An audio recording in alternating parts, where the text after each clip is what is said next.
Welcome to the Addiction Solution Podcast. I'm Michelle Dunbar. Enjoy listening and watching as addiction experts Mark Sheeran and I cover controversial as well as helpful topics on addiction, how to move past it, and other related subjects. As two of the co-founders of the Freedom Model, Mark and I will give you a completely new perspective on the topics that matter to you. We will take to task the Recovery Society's lies and misinformation and replace them with facts, research, and the methods to move on from addiction struggles without 12-step meetings, rehabs, and the shackles of endless recovery. Let's escape the treatment and recovery trap together and learn to be free. Welcome to the truth. Hey, everybody. Our goal has always been to provide you with a solution to addiction that doesn't require you to go to rehab, do any steps, or go to meetings. Or even be stuck on MAT regimens for the rest of your life either. And we built a workshop that we did last week and the week prior. We did 4 of them, and we picked the best one for you. And so it's a 2.5-hour workshop. It's called The Solution to Addiction. And it's amazing. We cover how to deconstruct your binge construct, why you do the things you do, because that's one of the questions we get all the time. Why do I keep doing this? And we give the answer for that. And we give the solution, a way out, a path out that makes sense.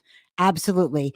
When you get the Solution to Addiction course, we now have it as a course, and you can go right to thefreedommodel.org. It's right at the top. It says the Solution to Addiction. When you get it, you also get the Solution to Addiction book that we just wrote and the accompanying workbook. And you get the Freedom Model for Addictions book and the Freedom Model for the Family as well within that course module. Yeah. So you literally have all the information, plus we teach you, and it's a really empowering, powerful course. It is. So go to thefreedommodel.org or go right into the Freedom Model mobile app. And you'll see that if you hit, I think, the Discover, you'll see that we have the Solution to Addiction there for you. All right, everybody. Take care. Hey, everyone. Welcome to the Addiction Solution. I'm Michelle Dunbar. And I'm Mark Sheeran. And we, along with our colleague Stephen Slate, wrote the Freedom Model for Addictions, Escape the Treatment and Recovery Trap. So today, well, first of all, you just heard an ad about the Solution to Addiction, and I just want to tell you that it's awesome and you should get it. If you don't want to do coaching and you don't want to do the full online program, this is a great standalone course that can give you great insights into why you do what you do. Well, what's really cool about this is now that we have it, and we're coaching people with it.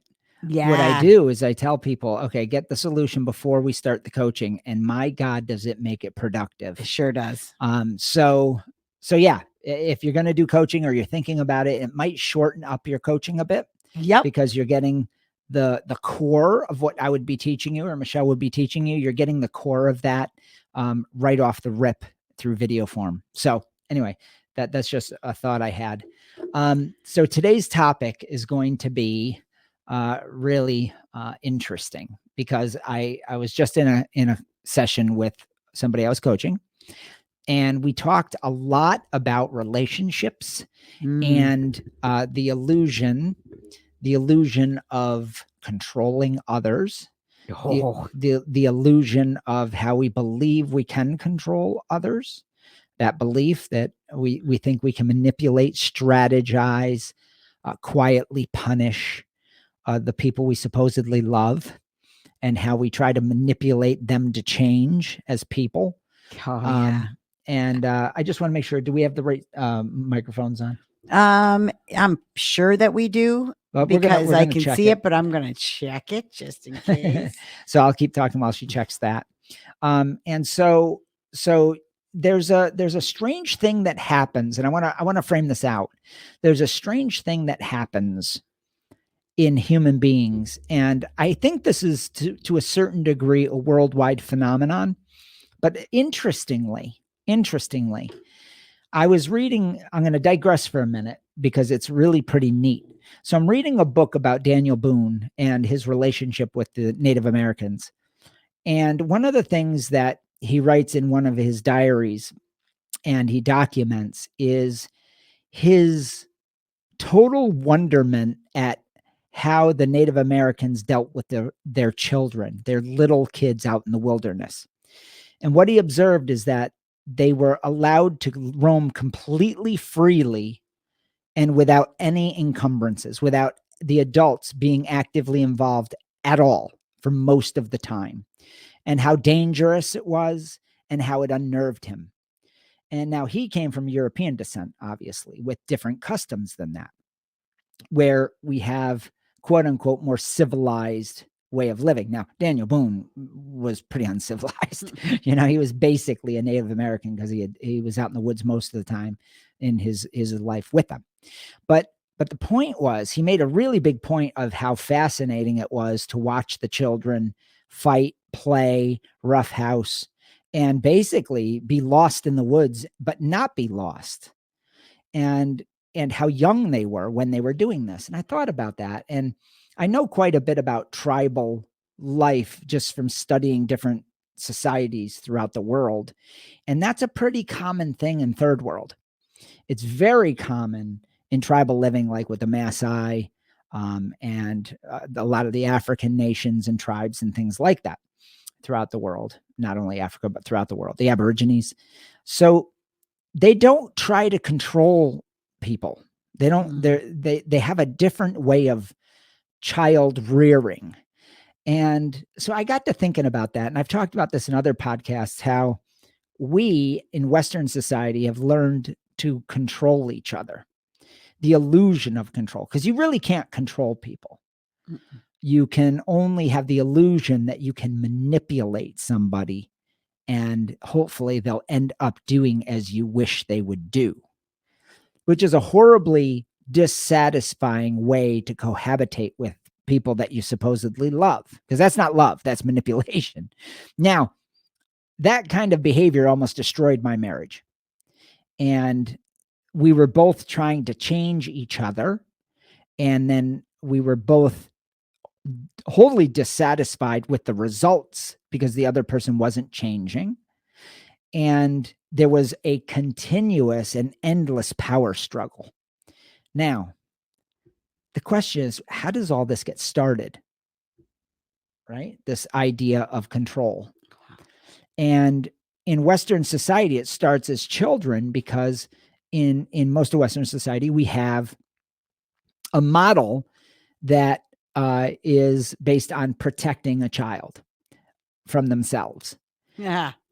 and now there is a side benefit to this, and that is our children as a society tend to survive. Yes. So the side benefit is, as children, and when I mean children, I'm talking 5 or less years old, telling a kid, spanking them if they go running out into the parking lot with moving cars is probably a wise thing, right? Or punishing them and controlling their body. You may not, but what happens is we conflate that with the idea that we're controlling their mind too. Now, we're not controlling the mind, even in the child, even in this forceful sort of way. In this example, we're not controlling their mind. We are, however, influencing them not to go running out in traffic. But the illusion is, I stopped them from getting killed in traffic. No, you didn't. You controlled their body for a brief time, and they may or may not have agreed with you internally. That kid may still say, I love dodging cars, right? So there's this illusion that we start to create with our children very young in ourselves. The illusion is, I can manipulate somebody to do as I wish them to do. And I would say, I don't know if Michelle agrees, we didn't talk about this beforehand. I would say this is probably one of the greatest causes of lost relationships and pain in relationships that there is. Would you agree? I would. Trying to control each other. I mean, it's hard enough to control a child. once they can learn to walk and talk. But as that child gets older, it becomes, yeah, I mean, you see strained relationships between um adults and their teenage children. It's very, I just have to tell this quick little story. About probably 10 years ago, we would started we always took teens at the retreat. You know, we had people as young as 16, and we started getting teens that were diagnosed with what's called oppositional defiance disorder, right? Oppositional defiance disorder. Every single teen that came to us with that diagnosis, and there was probably a half a dozen, and it was all in a very quick time period. Yeah. So all of a sudden it became a very popular Yeah, it was a diagnosis. trend. It was a trend. trendy diagnosis, right? Every single one of those were model guests at our retreat. There was no opposition, no defiance. They were some of the most well behaved guests that we had, quite frankly, and these were 16 to 18-year-olds. Yeah. And That's because we weren't acting as their parent and there was no power struggle. No power struggle. The freedom model is predicated on we respect your autonomy, and it probably was the first time that was the case. The other thing about that disorder, it's not a disorder. It's a kid that usually needs a good whooping, right? Well, it's a teen. You know, you create this as a parent. Now, both of us have raised our children are now grown. Okay. And so we did each have 3 teenagers at one point in time. Okay. Yeah. And you always have that one that has their own mind about them and just wants to do their own thing. And they do not want any kind of direction. They don't want to be told what to do. They reject it at every turn. I was that kid in my family. I was that kid too. And he was that kid in his family. So we had the disorder. We had the disorder, right? We were just sometimes contrary to be contrary. And I had one of those. And you had one of those. Yeah. And I was definitely a contrarian too. Yeah. I was a pain in the ass. Yeah. So, but even in that relationship, when you have that kid, there's this balance to walk because you want to keep them safe as much as you can. Yeah. But building a trusting relationship requires you to take a step back. Yeah. So like I said earlier, maybe they needed a whooping. That's the opposite of what we're talking about. But what I mean by that is when a child is little, sometimes and I say it in jest, I'm not being literally like abuse your kid, but I needed direction when I was young. And then I needed direction when I was older, but because I was my own independent person, I would only take the direction if it wasn't forced on me. And I had to run the show. And now there's serious risk if you have this type of way of living. And like the observations of Daniel Boone, there's injury to be had. Yeah. You know, so as a parent or as adults, you know, it's very hard to be around somebody that's willing to take massive risk and be okay with that. So I needed direction young to build the framework of how to behave in a society. So I think that every kid needs that when they're little. For sure. No doubt about it. I think the kids that don't get that are lost. Yeah. Are so lost, and they need serious help as they get older because they don't understand the framework of behavior or civilized society. So I think that there's nothing wrong with a control model being present when a child is in that age, that what I call the lethal age, where they do run out in traffic and do real super dumb things because they don't even understand the world yet. Right. But there does come a crossover period where you have to let go. And here's the point of this podcast. It's not about child rearing. It's about marriages more and relationships, adult relationships. And that is, we carry the same parent-child relationship in a way in our marriages. Now, I don't know if you do. I'm not saying you do, but I'm saying this is what I did. It can be that way. Yeah. And it's very common because when we're coaching people, wouldn't you say this is a common thing? Absolutely. One person will manipulate the other person for power by being the child, being the drunk child, right? Yes. And then play the victim, and then compete for how bad was my day? Was my day worse than your day when you come home from work? And, and then drinking is involved, and it devolves into this terribly negative space. And that's a very childlike sort of negative place to be. And then that puts the other person in a parental position of having to fix that person. And then the person being fixed punishes the other person, the parent, and says, I don't want to be parented, but yet I'm going to be the victim and then punish you. And that's how they retain their control. Now you have a control dynamic where everybody is miserable. Yeah.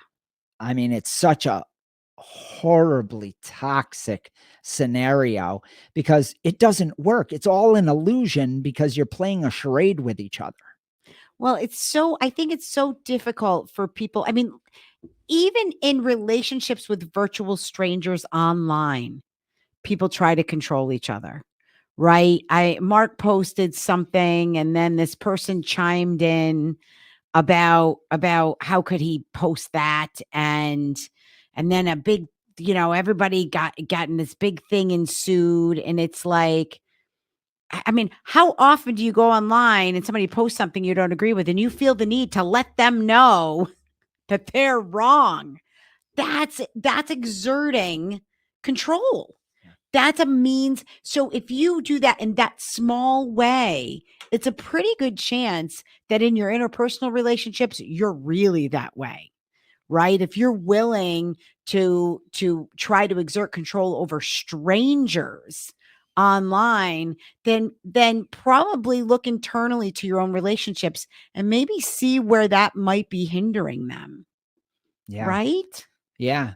So we live in a time and an age where controlling others' thoughts is the name of the game. Now, here's what's interesting about all that is all of that's what wars are fought over. Yes. And what's interesting about wars is if you look at a country like Russia, which has been under czars and communism or totalitarianism for millennia.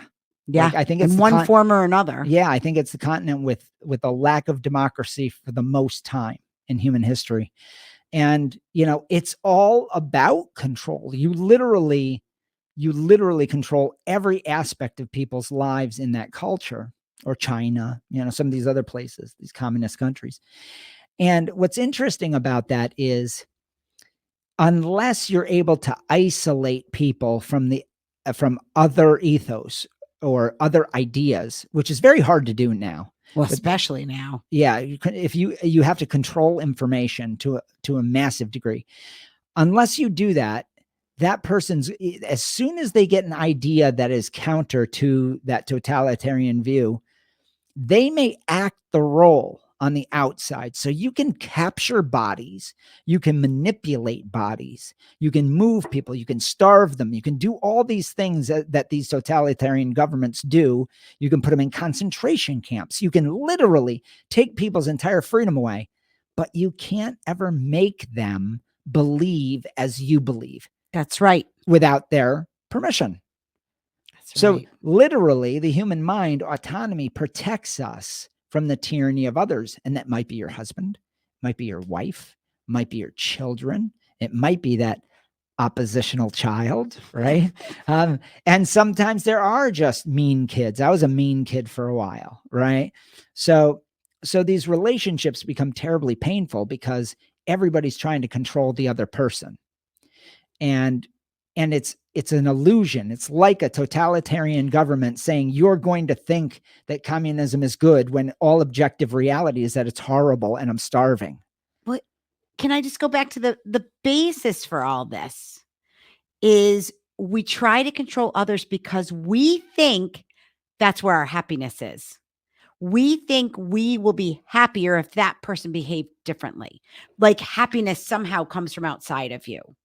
And the irony of that is the more you try to exert control over someone, the more they rebel against it, the more unhappy you usually become, because I see this a lot in the dynamic with, a substance user and a spouse, or a substance user and their parents, where the person, the non-substance user, is trying to exert their control, but the one that's really in control of everything, because the non-substance user allows it, is the substance user. Yeah, so let me talk about that. So it's really interesting. So you have people trying to change each other, right? Yeah. And so I was talking to this fella in coaching today, and I said, and he talked about how much he's desperate to change his wife, and desperate to change his children, desperate to change, and it makes him miserable, and Because he'll be happy if they change, right? He thinks that. Yeah. And I said, so how's that working out? And he said, it's terrible. It's ruining my relationship with my wife. It's estranged my children. I said, okay, so obviously it's not working very well. So why? And he said, I don't know. And I said, is it possible that every single time that you try to exert your ideas, whether it's bullying, whether it's manipulation, whether it's shaming and guilt, whether it's the silent treatment, whether it's whatever tactic you're using, do you think it's possible that the person on the other side of the aisle knows that that's what you're doing? And then quietly in their own way or overtly says, fuck you. Right? Do you think it's possible that they know what's going on? And he goes, yeah, I don't think it's just possible. They tell me. And I said, okay. And don't you think that they're asserting their dominance back at you and keeping you under control just by saying no and watching you squirm? So now who has control? So all the manipulation you want to do actually gives control to the other person. So you're getting the opposite result. That's it. It's remarkable. It's really remarkable. And here's why. As soon as you take your autonomy and you bear your ideas and you take your autonomy and you give it away to somebody and you say, I will be happy when you behave this way, you have given up all rights and control of yourself. That's right. You have given all of this and you say, here, take my thoughts and my heart and what I believe will make me happy, and I'm going to plant it in you, and it's yours to do with it. It's your responsibility. It's your responsibility. You now change for me. Yeah. And once you do that, then that person takes that horrible black heart gift and says, oh, now I get to crush your heart. And not only that, I'm going to punish you for giving me this gift because you have given me all your rights. I mean, at that point, you've given your autonomy away. Yeah. And and it's all centered around the receiving person knowing that they're being manipulated. Yeah. And it pisses them off. Now, my father was master manipulator. Every conversation that I ever had with my father was contradictory. He was a total contrarian. So he taught me how to be a contrarian and be terribly difficult and to control people. If I would say, Dad, don't you think it's a beautiful day? He'd say, no, I don't think so. I go, now, instant control. I go, why? I would fall right into it. Well, why? Why don't you think it's good? I think it's a good day. No, it's a terrible day. It's a terrible day. And I swear to God, he would just make shit up off the fly. And suddenly I'm in this conversation where I feel like an asshole. Do you know what I mean? It was horrible. And it was manipulating, it was gaslighting at its finest. And it was so quick. It was like second nature to him. And that's because his mother was doing it to him his whole life. She died at 92. He died at 92. I mean, they just passed on this thing. And then I did it to my wife, almost killed our marriage. And my wife just wouldn't put up with it. So she would rebel vocally and also just by leaving. And we separated almost to the point to where we divorced. And then one day I said, I got to stop trying to control her. Took me years to undo this contrarian thing. I still work on it. It's second nature for me to try and control her.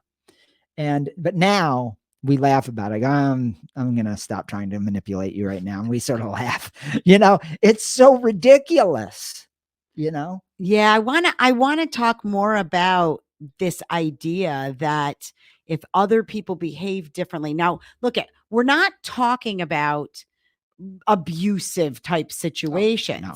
But even in those situations, your happiness is your responsibility. That's And right. your happiness may be that, oh, I have to get out of this situation. Because not only is another person not responsible for your happiness, but you're not responsible for theirs either. That's For a important. very long time, I was the opposite. I was the person that was being controlled, right? And I somehow, some way believed, well, I know how and why, the way I was raised, that I deserved to be treated badly for what, I mean, I just that it was that was just the best I could do. Like in my marriage, we did get further and further apart too, because he was very controlling, and I my way to try and control back was, for a long time, it was just doing everything, just doing everything. And then it became just leaving the relationship, because I just couldn't deal with it anymore. But there's always this angle, if you're not, I've been married 31 years today. So I did a video on how to do that because a lot of people don't get there. And I think the way to do that, what happened for us, and it was actually Mark that said it. It was that being a team means not trying to control each other. What happens when you have a basketball team and, do you have one player trying to manipulate and control another player? Like, that would never work, right? And so when you're a team and you're both equal and autonomous individuals, it's a million times better. Yeah, that's such a good point. So that's a great framework. That I had forgotten that we talked about being a team. Are we a team? And my wife was so good. She really led the charge and changed her attitude about herself. And so I got to switch gears for a second. And that is, so how do you start the process of not controlling? Right. So, and my wife led that charge by just changing her life, and it had nothing to do with me. Had nothing to do with me. And I kind of looked and I saw that, and it took a lot of the pressure off. Right. And then, but I was still manipulating to get my side of the ledger. I was keeping score and all that kind of thing. And then what I realized, and Gary John Bishop talks about this, and other self-help gurus talk about this sort of thing. And that is, I had to just look at myself and say, what do I actually have control over? Yeah. Because we have to start in reality. If we want to fix something in a realistic way, we have to start with the reality that we are all autonomous. And the only thing we can change is ourselves internally. And then I guess there's a certain amount of faith and teamwork. Yes. After that. Yes. So I had to stop handing my manipulative strategy and stop manipulating my wife to behave as I wanted her to behave, like a child. I had to stop doing that. I had to pull all that back into myself. And when I had the inclination to do that, I had to say, whoa, I'm way off base here. That's not my job. My job is to love her as she is. And then people say, well, I'm going to be a doormat. No, because what you do is you take your energy, instead of self-pity, you change yourself. That's for right. Yourself, not for her, not for the world, not to get something, not to create another backdoor strategy. If I change, she should change. Not for that. Just for you to change yourself. And when I started doing that and being vocal about it and saying, Daniel, listen, I'm not going to be a dick anymore. I'm going to really try to not manipulate you. I'm saying it out loud because I do. I try to manipulate you constantly. And she looked at me like, holy shit, you finally admitted it. It only took 20 years. And a lot of fights and a lot of unhappiness, screaming matches, all that kind of shit back in the day. But once we started doing this, we became a team. Yes. It automatically happened, but we were very open about it. Yes. I admitted that I was a manipulative person and that I was always basing my decisions on a strategy to change her for me. And boy, she would call me out on it too. She's like, you're doing that, and then I would feel controlled, and I'd be like, well, you're doing it right now, and then I had to be like, whoa, whoa, whoa. You know what? It's all cool. We're a team. Let's figure this out. That's it. When you are truly a team, what you do is you are responsible for your own happiness. They're responsible for their own happiness, and you work together to bring happiness in the relationship. So and I think I heard this in Bishop's book, actually. It's like there's three kind of people involved, but it's you, your autonomous self, the other individual, their autonomous self, and the relationship. It's its own thing. Yep. Its own framework. Yes. Yep. And so being happy in the relationship requires you to work together. And figure that all out, which is tricky. And it's all tricky because we are all autonomous people. And I think, there are people that say in the end, we're born pretty much alone. We die alone. In our own, like our minds we are ourselves in our minds, and nobody gets to see in there. Nobody else really knows what's going on in there. And so that's why honesty is important in a relationship. That's why loyalty is important in a relationship. I mean, there are these things, these characteristics you can bring to the table that can improve your relationship with the other person. And also, but if you put your happiness somewhere out there, whether that's on another person or on a thing or in a specific situation or it's some kind of destination in the future, you're kind of screwed. You screw yourself.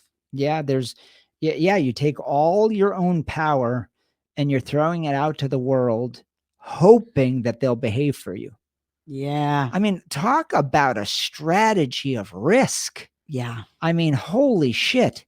That would be like taking your fortunes that you've worked extremely hard for, that is very personal, all your money, going to a random company that you know nothing about. You don't know their motives. You don't know their thoughts. You don't know their emotional value. You don't know their product, and saying, I'm going to invest in you to get a fantastic return. Mm-hmm. I mean, what are the chances? Yeah. That that's going to turn out well, that you're going to get more than your money back or your money back at all? Well, relationships are like that because they have their own agenda. They have their own agendas of getting what they need. Yeah. So by you concentrating on what can I do to be loving, what can I do to find myself, to invest in myself, to be an attractive person, how can I be more loving? How can I be a good teammate? That's it. How can I be open about that in a loving way without being manipulative? Boy, let me tell you something. When you're a master manipulator, it's like everything you realize, Jesus Christ, I always have a backdoor agenda here. I gotta stop all that.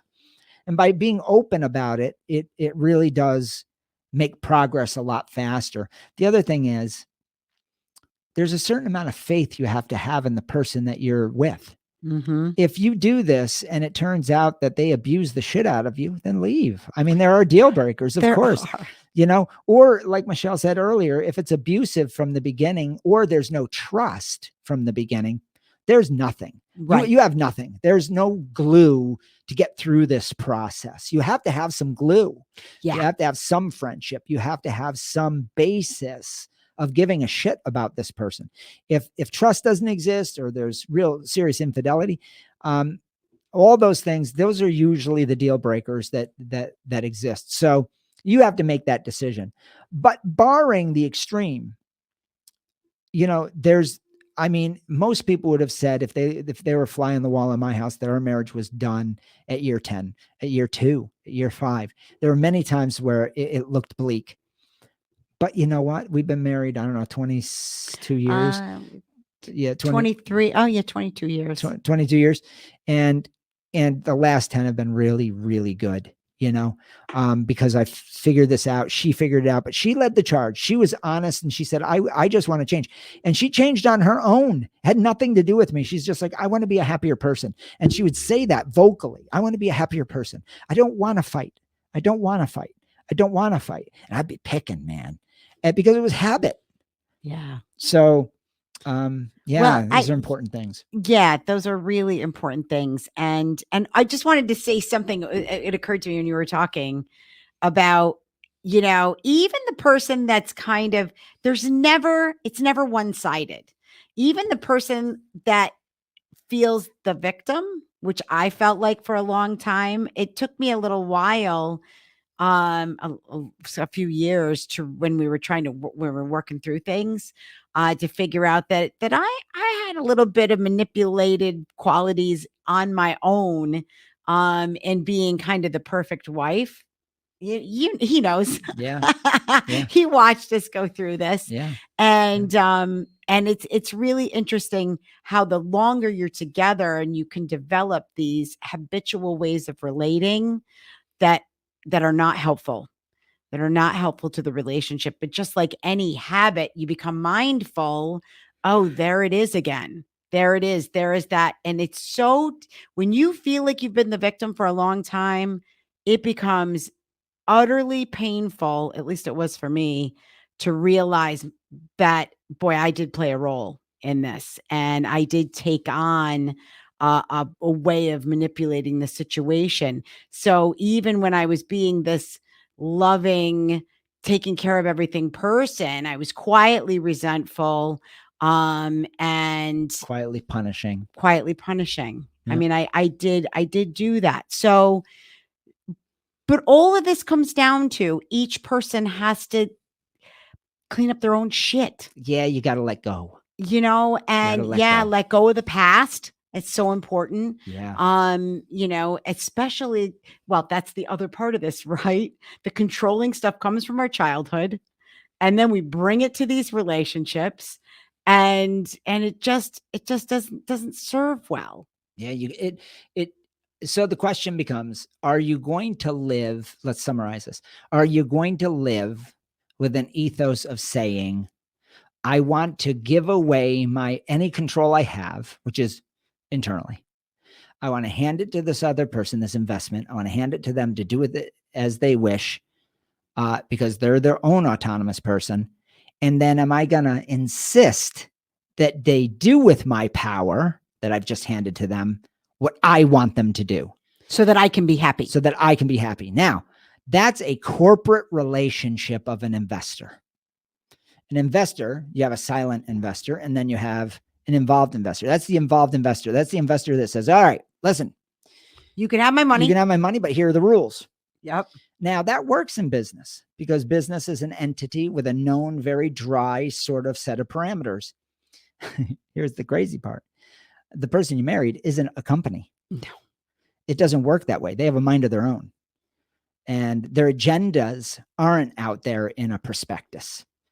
We don't know what's going on. We don't even know what they want usually when things have gotten so bad that you have a control power struggle. You don't even know what they want because you don't give a shit. All you care about is that they change for you. And boy, that's never going to work. That's why it's the illusion of control. Now, let's go back all the way to the beginning. When we have control of our kids, when they're tiny, we never really have control there either. But the implication in the relationship, the kid knows, I need this person to survive. Yes. So they're usually quick to learn based on getting a swat in the ass, getting, somebody saying, oh, that was a great job, and everything in between. They're learning and they learn how to live their lives and they survive and hopefully they flourish as you let go of those reins and allow them for self-expression. You know what? Once you're married, you're dealing with adults. It's time to allow each person their own self-expression. So here's what I would suggest. What I'm doing is I took my power back. I said, I need to change me. I need to be open when I'm manipulating. and just say, I'm manipulating it. I don't know why the hell I'm doing that. That's old hat. I was really just fucking stupid just now. I'm sorry. She laughs, or she might rip into me a little bit if I hurt her, and I have to allow her to do that. And she does the same with me. She'll admit, she'll say, you know, Mark, that was mean. That was stupid. I can't believe I just said that. And we talk about being a team. Yeah. Yeah. So look at, what does this have to do with addiction, right? The addiction solution? Well, it has to do with mental autonomy. And many people with these substance use problems are in these kinds of relationships where, whether you're the substance user or you're the person that loves a substance user, there is usually enough control being thrown around to overcomplicate the situation In a massive way. in a massive way. One of the most common reasons I hear from the women I work with about their substance use is that one of the reasons they like it, one of the values they see in it, is that exerting their own control over what they want to do. That's their cry for independence. It's like, you don't want me to drink? Well, here you go. I'm going to drink at you. And you know, you have independence anyways. So it's futile at best. But it is a form of manipulation. It's a form of you trying to control the situation and the other person. You're most likely trying to get some kind of reaction from that, whether that's the person to take care of you when you fall down and get sick, or get some kind of attention, or maybe you want the person to leave you alone, or you want to speak your mind, or do, but one of these things is usually part of your binge construct in this situation. So the answer is, your happiness is your responsibility. Yeah. Let go. Let go of it. Let go of all of that, trying to control each other, and you'll have much better relationships. Yeah, you will. All right, everybody. All right. Thanks. Take care. Are you struggling with a drug or alcohol problem, but you don't want to go to rehab or group meetings? Well, that's why we created the non-12-step Freedom Model Coaching Program in 2011. Through video conferencing on Zoom or Skype, you can work privately with a certified Freedom Model coach from your home or office on your schedule. And here's the best part. With the Freedom Model, you'll never be labeled an addict or an alcoholic, and we won't tell you to go to 12-step meetings or hamper your life with endless recovery rituals. Instead, you can learn exactly why addiction isn't a disease and how you can solve the problem for good and move on with your life. Do you want to be completely free from your addiction? Do you want to never have to attend meetings, rehabs, or addiction counseling ever again? And do you want to solve your problem from the comfort of home? Then call us at 888-424-2626 to talk with a Freedom Model coach today and experience the Freedom Model difference.